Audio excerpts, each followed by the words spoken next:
Assalamualaikum warahmatullahi wabarakatuh. Selamat pagi, selamat siang, atau selamat malam buat rekan-rekan guru yang masih menonton channel ini.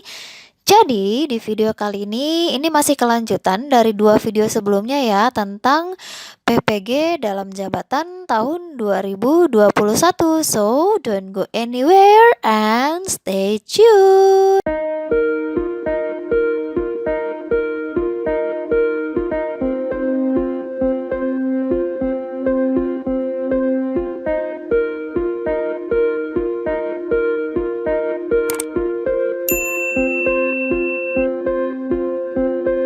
Baik teman-teman guru, seperti yang saya sampaikan tadi bahwa video kali ini saya akan berbagi lagi tentang PPG dalam jabatan tahun 2021.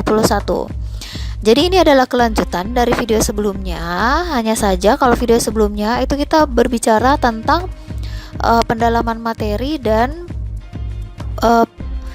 perancangan pembelajaran. Nah, untuk di video ini kita akan membahas tentang praktik pengalaman lapangan atau kita lebih familiar dengan istilah PPL atau praktik pembelajaran.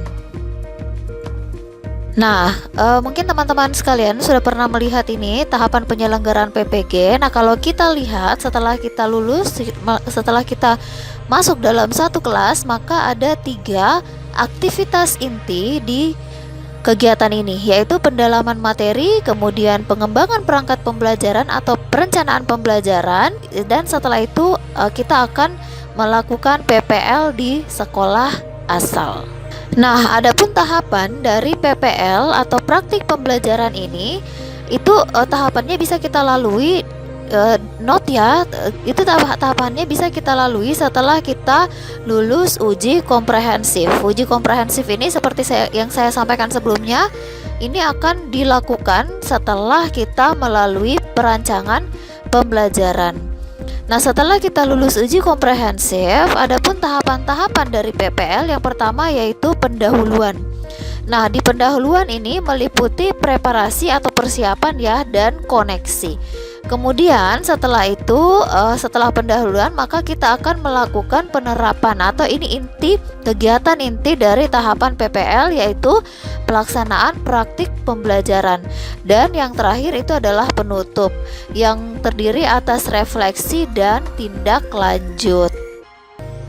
Berbicara tentang beban belajar dan waktu untuk PPG Daljab tahun 2020, itu PPL ini terdiri atas 4 SKS atau 26 hari. Sementara PPG Daljab tahun 2021 ini atau yang dinamakan sebagai praktik pembelajaran sebenarnya tetap sama 4 SKS, hanya saja PPL-nya ini lebih lama karena memakan waktu 31 hari. Untuk waktunya dalam menit itu 4 SKS dikali 16 TM dikali 170 menit menjadi 10.880 menit.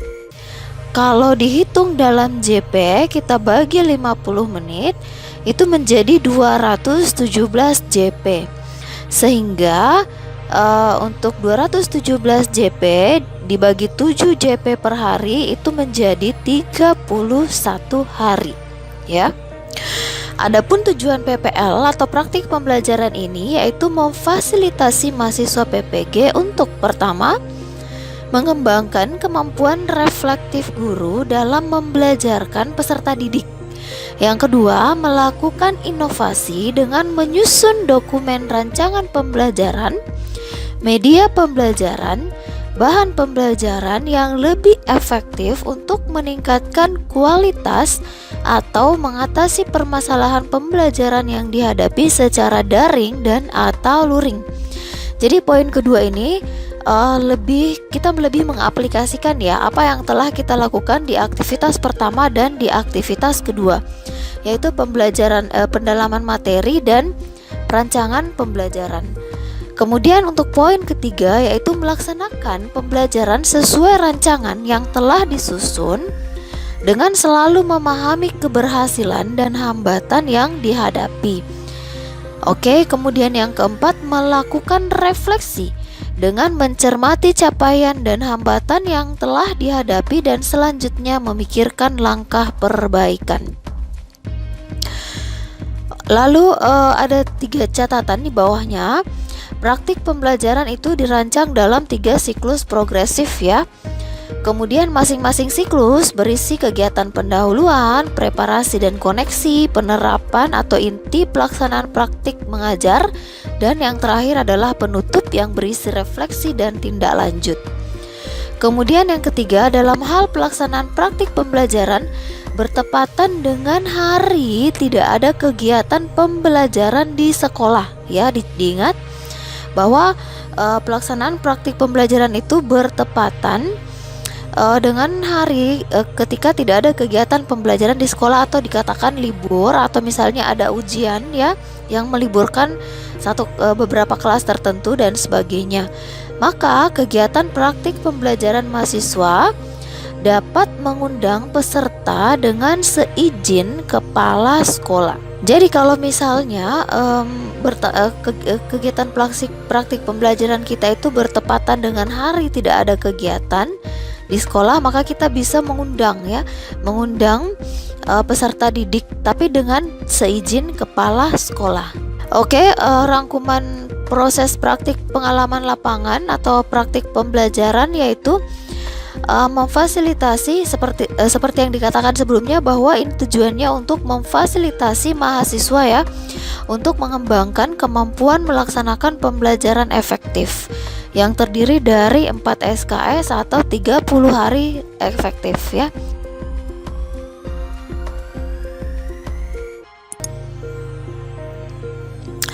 Nah, seperti ini alurnya.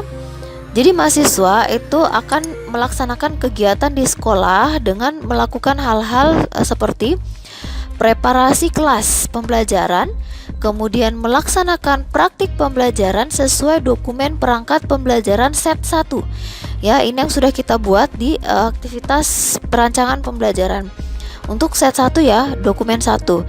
Kemudian yang ketiga, melaksanakan perekaman atau pencatatan kejadian terkait pembelajaran. Kemudian yang keempat, mengisi atau memenuhi tagihan. Lalu setelah kita melakukan PPL di sekolah, maka kita akan kembali ke konteks kampus dengan melakukan refleksi pasca pembelajaran 1 dan membuat RTL untuk PPL 2 ya. Jadi untuk PPL 2 dan PPL 3 ini kegiatannya sama ya dengan PPL 1. Ada preparasi, persiapan, ada juga kegiatan inti yaitu melaksanakan proses pembelajaran. Cuman untuk PPL 2 yang kita gunakan adalah dokumen 2, dan di PPL 3 kita menggunakan perangkat pembelajaran dokumen 3 ya. Kemudian dalam prosesnya kita juga melakukan perekaman dan atau pencatatan ya yang terjadi terkait pembelajaran. Juga mengisi dan memenuhi tagihan-tagihan yang ada di LMS.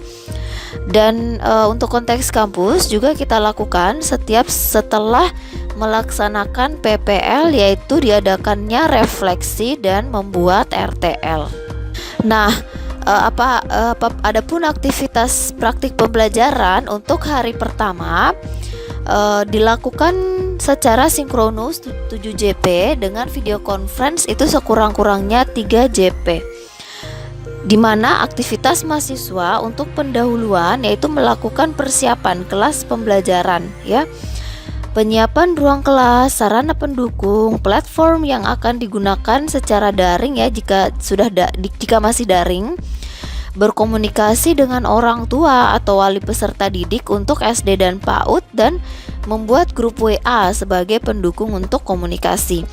Kemudian yang kedua, bersama dengan DPL dan GP melakukan koneksi dengan mendiskusikan pembelajaran, dengan mendiskusikan perangkat pembelajaran ke satu yang telah disiapkan pada kegiatan sebelumnya atau kegiatan perancangan pembelajaran ya. Nah, untuk di hari kedua dan ketiga kita sudah melakukan penerapannya atau inti dari PPL ini. Kita sudah melakukan kegiatan praktik pembelajaran ya, dengan menggunakan dokumen 1 yang telah didiskusikan pada kegiatan pendahuluan sebelumnya. Nah, Selain itu juga melakukan perekaman dengan menggunakan perangkat yang sesuai ya. Lalu yang ketiga, secara mandiri kita mengobservasi dengan melihat kembali hasil rekaman pelaksanaan pembelajaran yang telah dilakukan. Nah, di sini juga ada catatan bahwa ini dilakukan secara sinkronus dengan 7 JP per hari, di mana DP dan GP itu bisa sit in atau hadir di kelas mahasiswa. Kemudian untuk hari kelima dan keenam ya, kita melakukan editing terhadap hasil perekaman kita untuk praktik pembelajaran dengan durasi maksimal 15 menit. Jadi tidak lebih dari 15 menit. Karena hasil rekaman ini akan kita unggah ke LMS ya untuk dinilai. Nah, ini dilakukan secara sinkronus juga dengan durasi 7 JP per hari.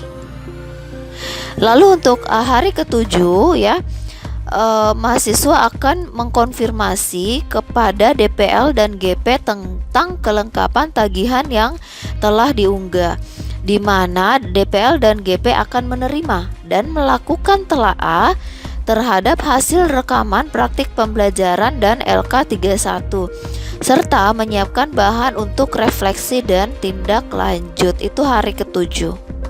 Untuk hari ke-8 kegiatannya adalah penutup, di mana dilakukan refleksi dengan model konferensi 3 arah antara dosen, mahasiswa, guru pamong dengan tahapannya sebagai berikut. Mendeskripsikan secara ringkas terhadap jurnal mengajar dan kasus pada praktik pembelajaran yang ditemukan. Yang kedua, berdiskusi dan berkonsultasi dengan dosen pembimbing dan guru pamong untuk mengidentifikasi faktor-faktor penyebab terjadinya kasus. Kemudian, berdiskusi dan berkonsultasi dengan dosen pembimbing dan guru pamong untuk mengidentifikasi beberapa alternatif solusi atau tindakan yang harus dilakukan untuk menyelesaikan kasus. Lalu untuk hari ke-9, mahasiswa akan membuat daftar penyelesaian kasus meliputi jenis kasus yang terjadi, faktor penyebab, dan alternatif solusi tindakan. Ini adalah kelanjutan dari hari ke-8 ya. Kemudian setelah itu mahasiswa diminta untuk mengunggah daftar penyelesaian kasus praktik pembelajaran untuk PPL 1 ya. Untuk hari ke-10 itu adalah tindak lanjut, dengan dimana tahapannya adalah mengintegrasikan alternatif solusi tersebut ke dalam hasil perancangan pembelajaran kedua atau RPP 2 ya di sini. Lalu berdiskusi dan berkonsultasi dengan dosen pembimbing dan guru pamong untuk mereview kembali hasil perencanaan pembelajaran kedua atau RPP kedua. Kemudian mengunggah RPP kedua yang telah direview bersama dosen dan guru pamong. Karena RPP kedua ini akan digunakan pada PPL 2. Nah, untuk hari ke-11, 12, 13, 14, 15, 16 sampai ke-20 itu dilakukan aktivitas berulang sama dengan aktivitas pertama sampai 10 yang tadi ya. Tapi dokumen yang digunakan di sini adalah dokumen perancangan pembelajaran yang kedua.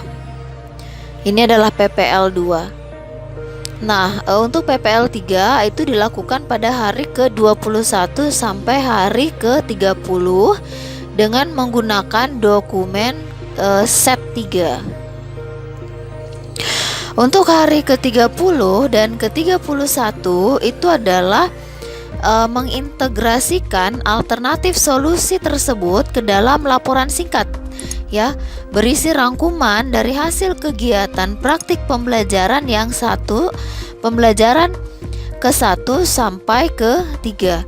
Kemudian berdiskusi dan berkonsultasi dengan DP dan GP, review kembali laporan singkat yang telah dibuat. Kemudian mengunggah laporan singkat kegiatan praktik pembelajaran yang telah direview. Nah, ini contoh LK 31, 33 dan 35 tentang jurnal ya. Kemudian di LK 32, 34 dan 36 itu daftar penyelesaian kasus. Di LK 37 itu ada laporan singkat kegiatan PPL 1 sampai PPL 3. Kemudian tagihan kinerjanya itu ada 3 poin, yaitu LK sebanyak 7 LK. Kemudian pelaksanaan praktik pembelajaran itu sebanyak 3 kali, dan video praktik mengajar itu sebanyak 3 buah. Penilaiannya, jadi untuk penilaian ini skor akhir pembelajaran nilainya bersumber dari sumber penilaian itu pertama hasil skor dari dosen pembimbing. Skor dosen pembimbing itu meliputi rata skor P yang tadi ya, yang 3 poin itu, rata skor P, kemudian rata skor VPP, kemudian rata skor AV dibagi 3. Yang poin kedua itu hasil skor dari guru pamong. Jadi sama saja dengan untuk rubrik penilaian dari dosen pembimbing dan guru pamong itu sama saja ya. Kemudian yang ketiga adalah skor akhir praktik pembelajaran. Skor akhirnya itu digabungkan antara skor dari dosen pembimbing digabungkan dengan skor dari guru pamong, itu kita bagi 2. Nah, ini keterangannya ya. Untuk P itu adalah skor P itu adalah praktik pembelajaran, VPP itu adalah videonya, kemudian AV adalah skor untuk aktivitas yang telah kita lakukan. Ini rubrik penilaiannya, rubrik penilaian pembelajarannya ada 25 poin yang dinilai di sini dengan skala 1 sampai 5. Jadi skor maksimum itu dikalikan ya, 25 poin dikali 5 skala maksimum menjadi 125. Nah, skor yang diperoleh itu akan dibagi 125 dikali 100. Ini untuk penilaian praktik pembelajaran.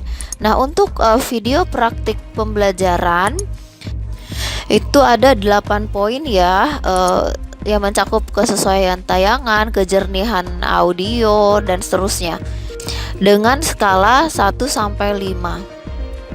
Ini untuk video. Kemudian untuk aktivitas pembelajaran itu meliputi LK-LK yang telah dikerjakan. Untuk kriteria penilaian juga 1 sampai 5 ya.